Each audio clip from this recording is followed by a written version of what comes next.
Hello and welcome to Ninja Prep. This is Kapil Goyal, your educator and mentor for PG physics.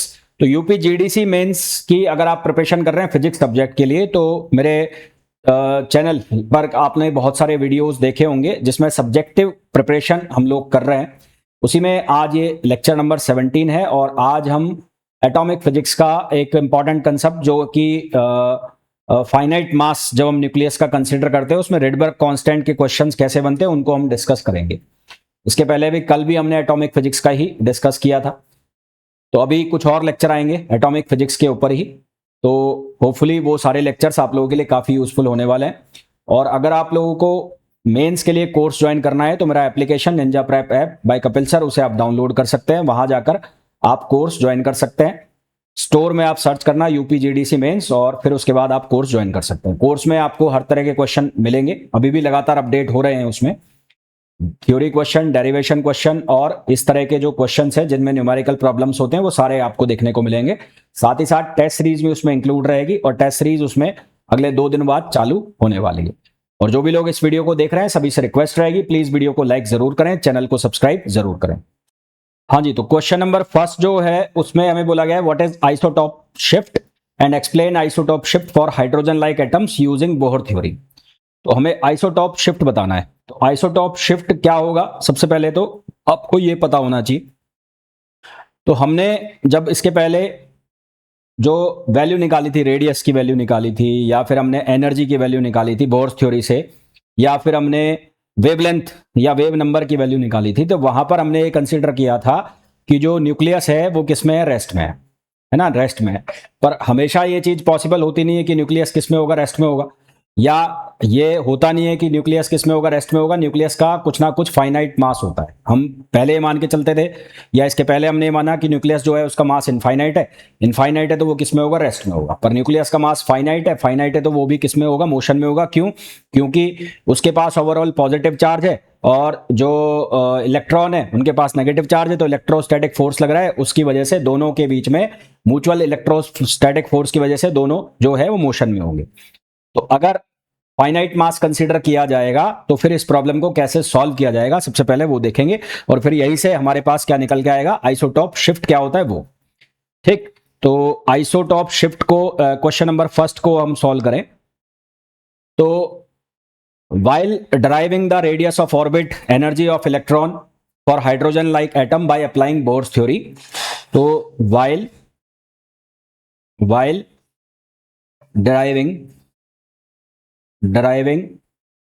the radius while deriving the radius of orbit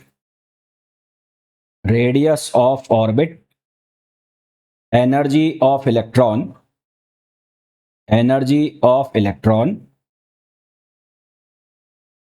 for hydrogen like atom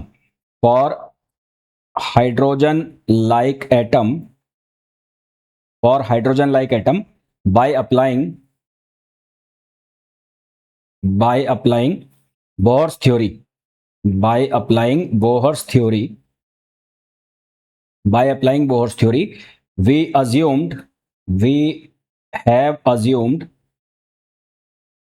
we have assumed that mass of nucleus is infinite. हमने ये माना था जो nucleus है उसका मास infinite है और इस वजह से वो किस में है, रेस्ट में है। And it is in rest, और ये किस में है, रेस्ट में है। तो वहां पर हमारे पास जो कांस्टेंट आया था रेडबर्ग कांस्टेंट, वो इनफाइनाइट रेडबर्ग कांस्टेंट आया था। But in actual practice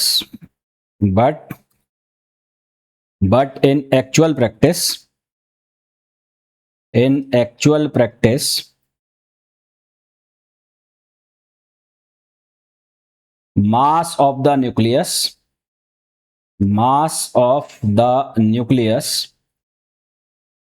is finite. Nucleus का जो मास है वो फाइनाइट होता है। एंड ड्यू टू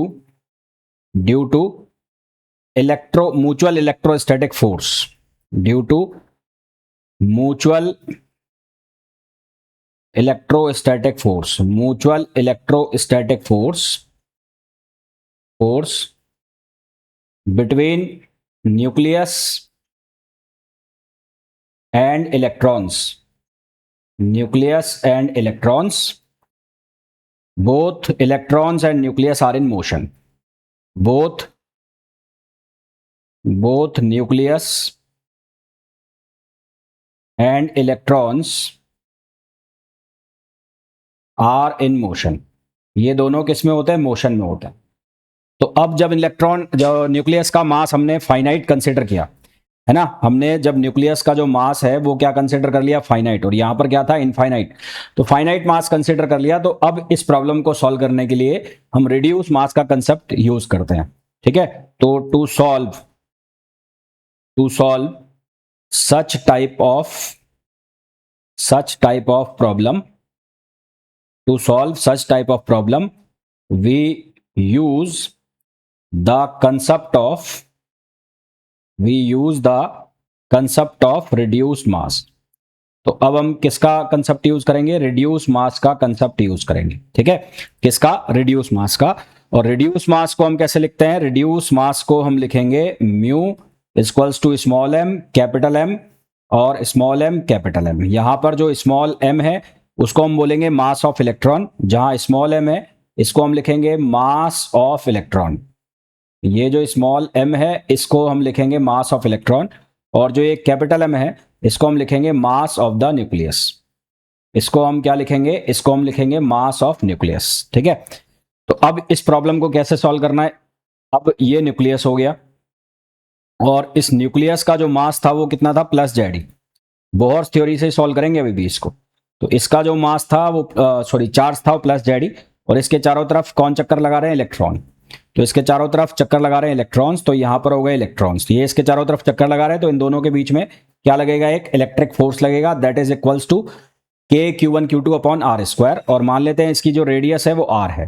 ठीक है, तो इलेक्ट्रिक फोर्स को लिखा मैंने Fe से, तो ये बराबर होगा 1/4 पाई एप्सिलॉन नॉट के की वैल्यू Q1 Q2। तो Q1 अगर जेड ई है और Q2 ई है तो ये हो जाएगा कितना? ये हो जाएगा जेड ई स्क्वायर। ये कितना हो जाएगा? ये हो जाएगा जेड ई स्क्वायर। यहां से ये किसके बराबर हो जाएगा? जेड ई स्क्वायर और अपॉन आर।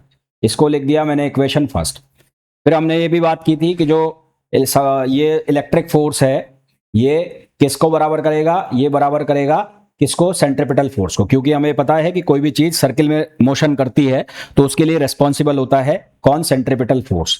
तो we know that centripetal force is responsible for circular motion। तो सर्कुलर मोशन के लिए कौन रेस्पॉन्सिबल होता है? सेंट्रिपिटल फोर्स रेस्पॉन्सिबल होता है। तो ये जो सेंट्रिपिटल फोर्स है उसकी वैल्यू किसके बराबर होती है? mv square upon r। तो अब मैं क्या करूंगा? यहां पर जो m है, यहां पर जो m है, इस m को मैं रिप्लेस कर दूंगा किससे? म्यू से। क्योंकि हम यहां पर किसका कंसेप्ट यूज कर रहे हैं? रिड्यूस मास का कंसेप्ट हम यूज कर रहे हैं। तो यहां पर मैं इसको क्या लिखूंगा? यहां पर लिखूंगा mu v square upon r. तो इसको लिखूंगा मैं इक्वेशन सेकंड। अब एक और दो को हम क्या करेंगे? इक्वेट करेंगे। तो इक्वेट 1 इक्वल्स टू 2। तो दोनों को हम बराबर करेंगे तो यहां से हमारे पास क्या बन जाएगा? यहां से हमारे पास बन जाएगा जेड ई square upon 4 pi epsilon naught. ये आर स्क्वायर आएगा भाई, r square 4 pi epsilon naught r square.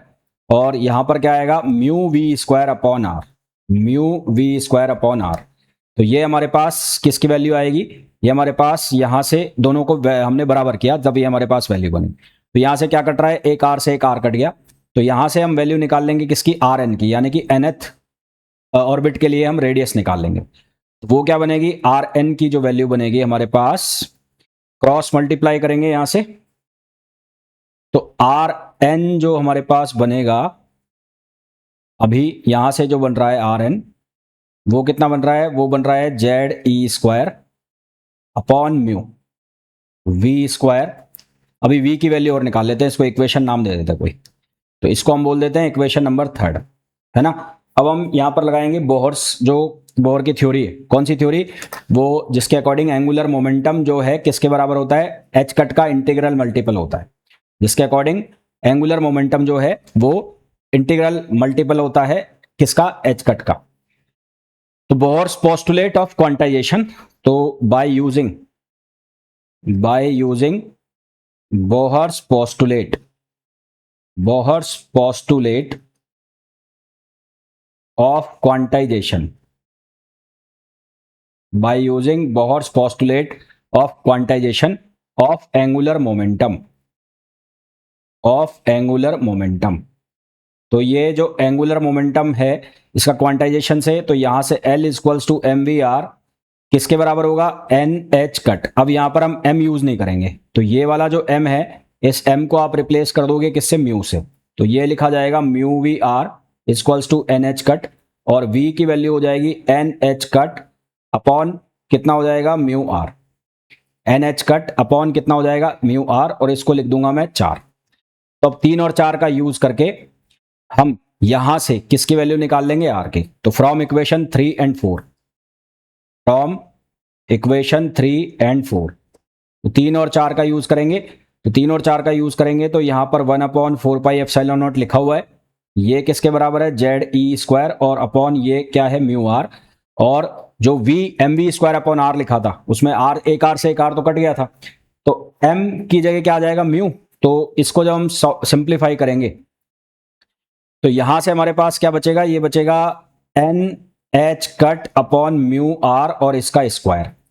तो यहां से हम किसकी वैल्यू निकाल लेंगे, आर की, यानी कि nth ऑर्बिट के लिए। तो ये हमारे पास बनेगा 4 पाई एप्सिलॉन नॉट, और ये होगा n square H cut square, और अपॉन यहां पर क्या वैल्यू आएगी, यहां पर आएगा म्यू, और फिर इसके बाद क्या बनेगा, ये जेड ई स्क्वायर। तो वही सेम टू सेम एक्सप्रेशन है, बस चेंज क्या हो गया, पहले हमारे पास क्या था, पहले हमारे पास सिर्फ मास हम कंसीडर कर रहे थे, वो मास किसका था, इलेक्ट्रॉन का। अब यहां पर हम ये रिड्यूस मास यूज कर रहे हैं, कौन सा मास यूज कर रहे हैं, रिड्यूस मास, और रिड्यूस मास यूज कर रहे हैं। तो अब हमारे पास वैल्यू जो है वो चेंज होगी, कैसे चेंज होगी, रिड्यूस मास की अब वैल्यू मैं यहां सब्सटीट्यूट कर दूं। तो रिड्यूस मास की वैल्यू सब्सटीट्यूट करूंगा तो हमारे पास एक्सप्रेशन बनेगा 4 पाई एप्सिलॉन नॉट, और यहां से हो जाएगा capital M plus small m upon capital M into small m, और ये क्या हो जाएगा, ये हो जाएगा N square H cut square upon Z ई स्क्वायर, अब हम ये ऑलरेडी जानते हैं ए नॉट जो है उसको हम कहते हैं बोहर्स रेडियस, ए नॉट जो है उसको हम कहते हैं बोहर रेडियस, और ये जो बोहर रेडियस है किसके बराबर होती है, 4 pi epsilon naught H cut square, 4 pi epsilon naught H cut square, और ये बराबर होती है किसके, एम ई स्क्वायर के। ठीक है, किसके बराबर होती है, एम जहां होता है इलेक्ट्रॉन का मास, तो ये एम ई स्क्वायर के बराबर होती है। तो ये जो एक एम है मैं यहां से ले लूंगा अंदर से, तो ये आर एन की जो वैल्यू है ये क्या बन जाएगी, ये बन जाएगी एन स्क्वायर अपॉन जेड। यहां पर क्या आ जाएगा, एम कैपिटल एम से डिवाइड कर दिया इसको, तो ये बन जाएगा 1 प्लस, यहां पर ये क्या बन जाएगा, 1 plus small m upon capital M और इनटू ए नॉट। ठीक है, इनटू ए नॉट। तो ये हमारे पास किसका एक्सप्रेशन आया, रेडियस का एक्सप्रेशन आ गया। ए नॉट की वैल्यू आप कितने लिख सकते हो, ए नॉट की वैल्यू को आप लिख सकते हो 0.529। तो ये हमारे पास किसका एक्सप्रेशन आ गया, रेडियस का। इसी तरह से जो वेलोसिटी का एक्सप्रेशन है वो भी अब क्या होगा, चेंज होगा। तो वेलोसिटी का एक्सप्रेशन चेंज होगा, और फिर वेलोसिटी का एक्सप्रेशन चेंज होगा तो अब एनर्जी का एक्सप्रेशन भी क्या होगा, चेंज होगा। ठीक है, तो अब ये तो हमने निकाल लिया किसका एक्सप्रेशन, रेडियस का। वेलोसिटी का एक्सप्रेशन क्या होगा, वेलोसिटी के लिए हमने लिखा था v बराबर n h cut upon mu r. तो यहां से हम वैल्यू लिख दें, अगर किसकी, म्यू की वैल्यू लिख दें, म्यू आर एन की, तो आर एन की वैल्यू लिख देंगे तो यहां से हमारे पास वेलोसिटी आ जाएगी। तो ये इक्वेशन को हम नंबर दे देते हैं कौन सा, 5। तो अब हम कौन सी इक्वेशन का यूज करेंगे, अब हम यूज करेंगे 4 का और किसका, 5 का। तो फ्रॉम इक्वेशन 4 एंड 5, अब हम यूज करेंगे 4 एंड 5। तो 4 एंड 5 का यूज करेंगे तो हमारे पास वी एन जो है वो लिखा हुआ था n h cut upon mu r n. तो यहाँ पर आर एन की वैल्यू हमें डालनी है। तो आर एन की वैल्यू जब डाल देंगे तो हमारे पास जो आंसर आएगा, मैं डायरेक्ट लिख रहा हूँ E square upon 4 pi epsilon naught, E square upon 4 pi epsilon naught H cut, और ये बनेगा जेड अपॉन एन। क्या बनेगा? Z upon N. तो ये हमारे पास किसका एक्सप्रेशन आ गया? वेलोसिटी का एक्सप्रेशन आ गया। ठीक है, किसका एक्सप्रेशन आ गया? ये वेलोसिटी का एक्सप्रेशन आ गया। वेलोसिटी का एक्सप्रेशन में पहले भी मास नहीं था और मास अभी भी नहीं है, तो ये सेम टू सेम एक्सप्रेशन आया है वेलोसिटी का। तो वेलोसिटी के एक्सप्रेशन में ऐसा कोई चेंज नहीं आया। इसी तरह से एनर्जी का जो एक्सप्रेशन है उसको अगर हम देखें, तो एनर्जी का एक्सप्रेशन जो हमने निकाला था उसको अगर लिखें, तो एनर्जी का एक्सप्रेशन जो हमने पहले निकाला था, एनर्जी वाला एक्सप्रेशन, तो एनर्जी का एक्सप्रेशन हमारे पास आया था, उसमें मास था। अब उस मास को क्या कर देंगे हम? किससे रिप्लेस कर देंगे? उस मास को हम रिप्लेस कर देंगे किसके साथ? म्यू के साथ। ठीक है, मास को रिप्लेस कर देंगे म्यू के साथ। तो सिमिलरली फॉर एनर्जी, एनर्जी, तो एनर्जी में जो हमारे पास लिखा हुआ था मास, उस मास को रिप्लेस कर दिया मैंने म्यू से। ये म्यू आ गया, पहले मास लिखा हुआ था, ये था e⁴, और फिर यहां था ये 32 पाई स्क्वायर, ये था epsilon naught square H cut square, और यहां लिखा हुआ था Z square upon n square. तो जब ये m था तब हमने इसकी वैल्यू को लिख लिया था 13.6। अब वो वैल्यू हम नहीं लिख सकते, क्योंकि अब हम यहां पर किसका यूज कर रहे हैं? म्यू का यूज कर रहे हैं। किसका यूज कर रहे हैं? म्यू का यूज कर रहे हैं, इसलिए हम वो वैल्यू यहां पर नहीं लिखेंगे। उसके बाद हम क्या निकालते थे? उसके बाद हम लोग निकालते थे वेवलेंथ। तो वेवलेंथ को हम लिखते थे 1/λ इक्वल्स टू आर इनफाइनाइट, है ना। पहले जब हम लिखते थे तो हम ये लिखते थे न्यू प्राइम या वेव नंबर 1/λ इक्वल्स टू, इसको हम लिखते थे जेड स्क्वायर, यहां से लिखते थे आर इनफाइनाइट रेडबर्ग कांस्टेंट, और आर जेड स्क्वायर इसको हम लिखते थे 1/n final square upon 1 initial square, ऐसा कुछ लिखते थे हम।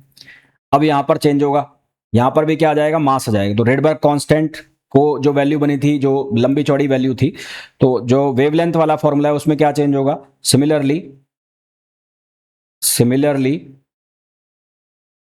सिमिलरली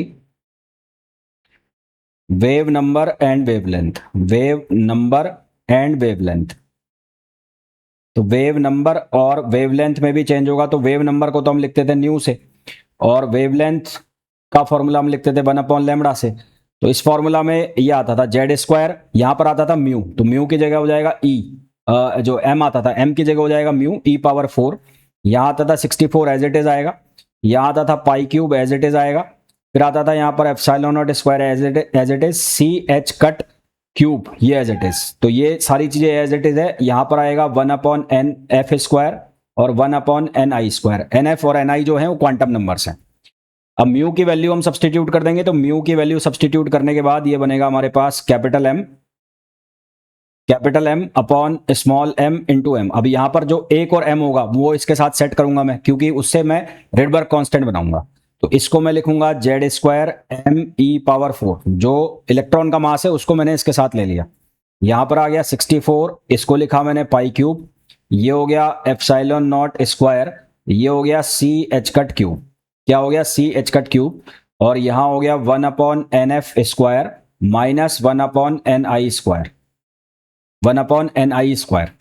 तो अब जो हमारे पास इनफाइनाइट के लिए रेडबर्ग कांस्टेंट था, रेडबर्ग कांस्टेंट जब हमने न्यूक्लियर का मास इनफाइनाइट माना हुआ था, तो वो किसके बराबर था? me⁴ अपॉन 64 पाई क्यूब, और ये एप्सिलॉन नॉट स्क्वायर और सी एच कट क्यूब।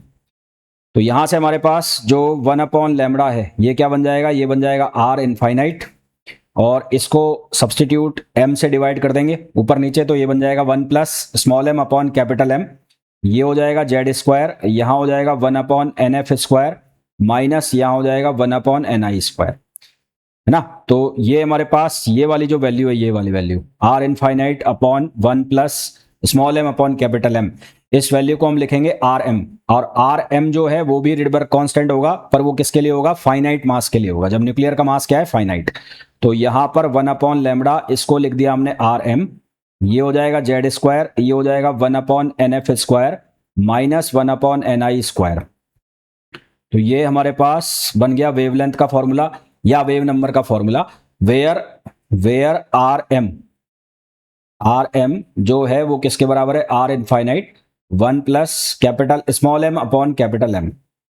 तो ये जो फॉर्मूला है ये है Rydberg constant for finite nucleus mass. Rydberg, ये जो फॉर्मूला है ये है Rydberg Rydberg constant for finite nuclear mass. For finite nuclear mass.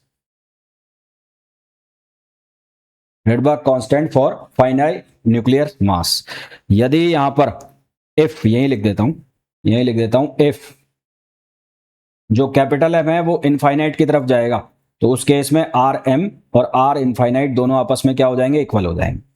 ठीक है, उस केस में आर एम और आर इनफाइनाइट दोनों क्या हो जाएंगे, इक्वल हो जाएंगे. तो ये तो हमारा पहला जो क्वेश्चन है वो कंप्लीट हो गया कि जिसमें हमने आइसोटॉपिक शिफ्ट, तो अब हमें इसमें आइसोटॉप शिफ्ट जो है वो बताना है. तो आइसोटॉप शिफ्ट क्या होगा कि जब जो वेवलेंथ है जिसका ट्रांजिशन जो हो रहा है इनिशियल से फाइनल में हो रहा है, तो यहां पर वो डिपेंड कर रहा है किसके ऊपर, न्यूक्लियस के मास के ऊपर, है ना. और अलग अलग आइसोटॉप्स के लिए जो न्यूक्लियस का मास है वो अलग अलग होता है. तो उससे जो रिजल्ट आएगा उसमें हमें वेवलेंथ में क्या देखने को मिलेगा, शिफ्ट देखने को मिलेगा, और इसको हम क्या बोलते हैं, आइसोटॉपिक शिफ्ट बोलते हैं. तो 10 मैं यहां लिख देता हूं, तो 10 we see that wavelength of a given transition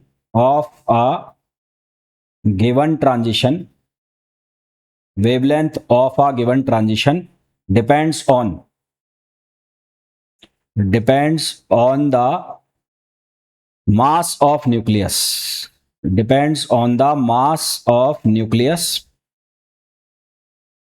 and for isotopes the nuclear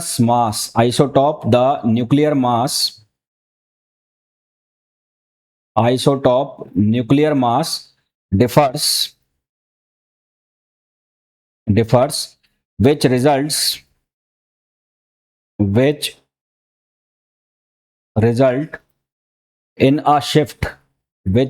in a shift in the wavelength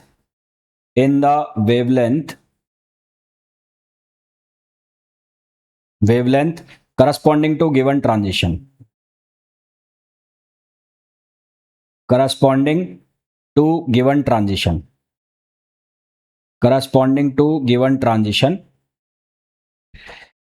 And this is known as isotopic shift, and this is known as isotopic shift.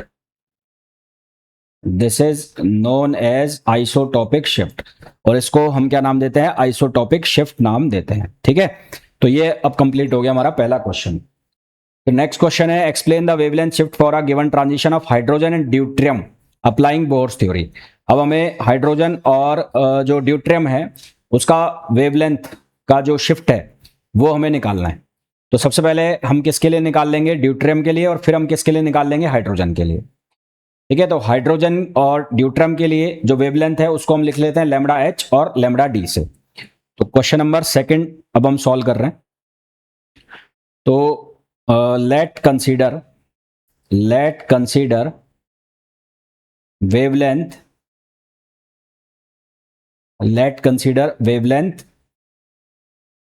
lambda h and lambda d for hydrogen and deuterium.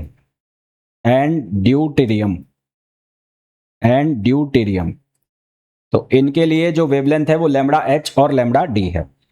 तो for hydrogen सबसे पहले मैं किसके लिए लिखूं, hydrogen के लिए. तो फॉर H2 1 लैम्डा एच. अब यहां पर हम लिख रहे हैं r h, Rydberg constant, r m की जगह मैंने आर एच लिख दिया. तो ये किसके बराबर हो गया, 1/nf square minus 1/ni square. और सबसे पहले मैं आर एच की वैल्यू निकालूं तो आर एच किसके बराबर होगा, वो बराबर होगा r infinite 1 plus small M upon capital m.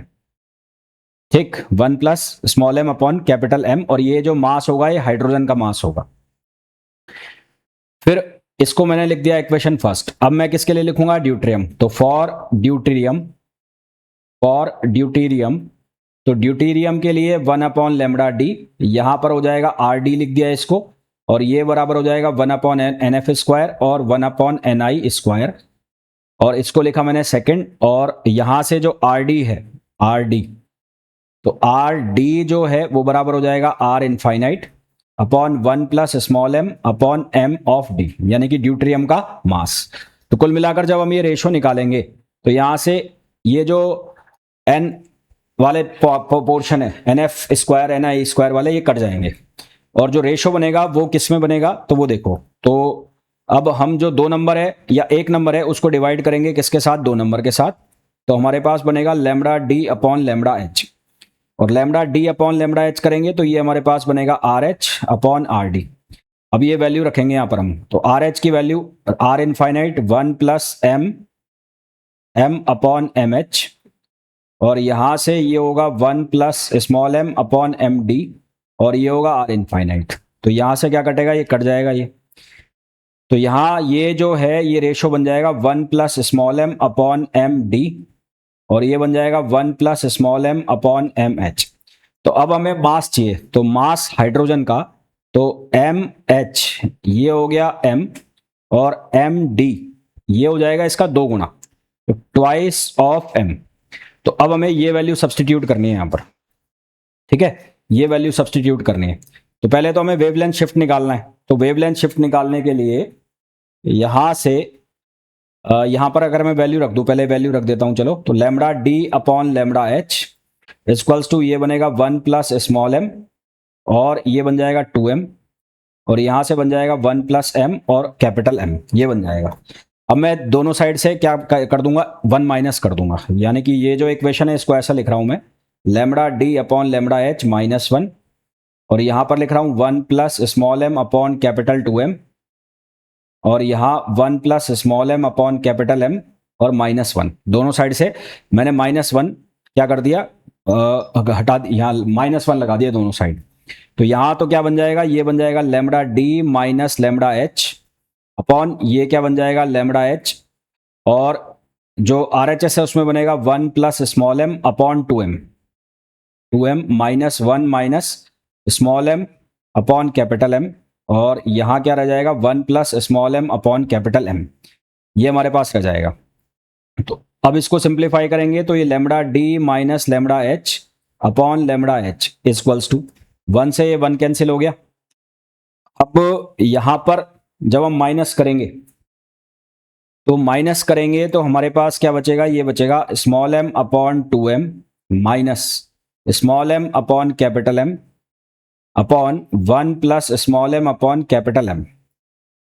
अब क्योंकि जो small M upon capital m है वो लेस देन 1 होता है, तो लेस देन 1 होता है, तो ये जो डिनोमिनेटर वाला टर्म है इसको हम नेग्लेक्ट कर देंगे, मतलब ये एम अपॉन कैपिटल एम ये हट जाएगा, तो इसको हम किसके बराबर कर देंगे, 0 के बराबर।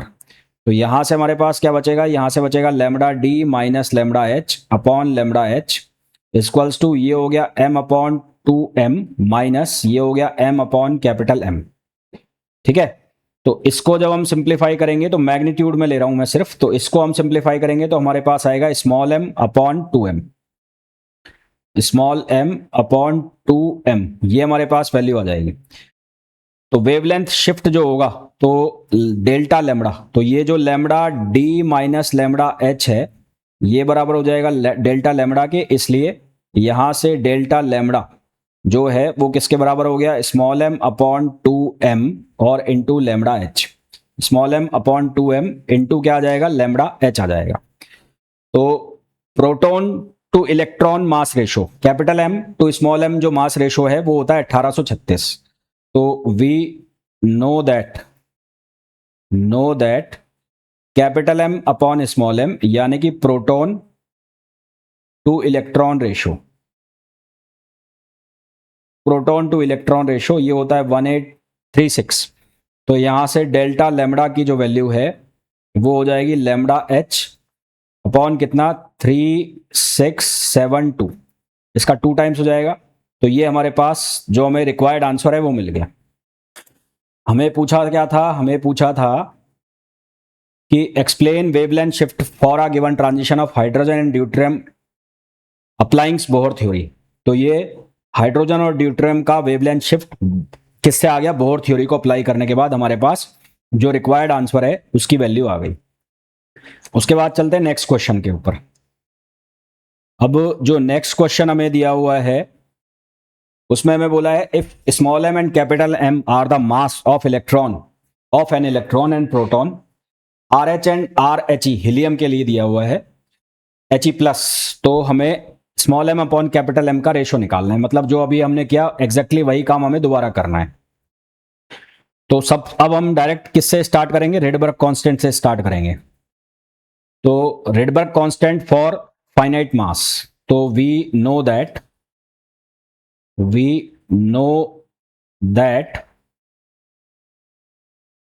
Rydberg constant for finite mass,